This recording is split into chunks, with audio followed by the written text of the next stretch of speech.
Hello everyone! Happy Tuesday po sa ating lahat at for today's video ay magluto naman tayo nitong ating napakasarap na ulam at pwede ding pang soup. So itong ating lulutuin ay walang iba kundi itong ating ginarip na mais at lalahukan po natin yan ng hipon. Ayan, so nakakita tayo ng hipon na medyo malaki-laki.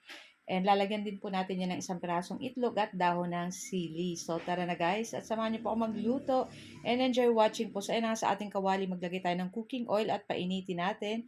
Pagkatapos mag-start na tayo mag-isa nitong ating mga bawang at nitong ating sibuyas. Ayan, so hintayin lang natin lumabas yung bango or yung aromatic nitong ating ginigisang bawang at sibuyas. Pwede na rin nating ilagay dyan yung ating hipon. Ayan. So, 1/4 lang yan guys at medyo malalaki. Mahal po yung ganyang kalalaki ang hipon. Ayan.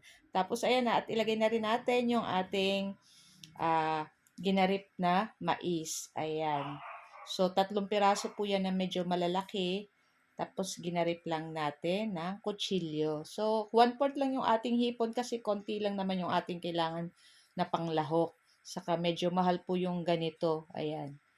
Tapos, maglalagay po tayo syempre ng tubig dyan kasi dapat po may sabaw-sabaw yung ating ginarip dyan. So, dadagdagan pa po natin ng tubig dyan.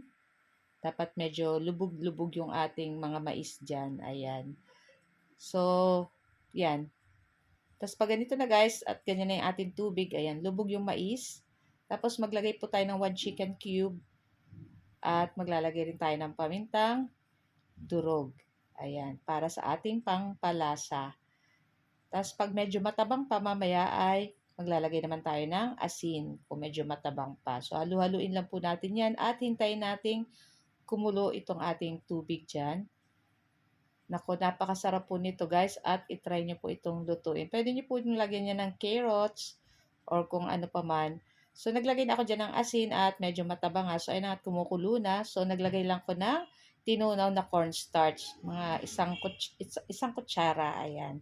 Tapos halu-haluin lang po natin iyan at lalapot po yan ng bahagya. Pero kung gusto niyo po malapot na malapot pa, gawin niyo ng 2 tablespoon na cornstarch. Sa akin, 1 tablespoon lang nilagay natin. And, okay na rin to guys. Pwede na nating ihulog dyan yung ating mga dahon ng sili. So, hindi na ako guys bumibili ng sili dahil kumukuha na lang ko dyan sa mga tanim namin. Oh, tanim namin.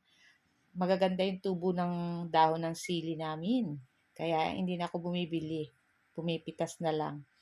So, yun na nga. At syempre, tikman natin. At para sa akin, okay na yung lasa. Pwede na tayo maglagay nitong ating isang pirasong itlog.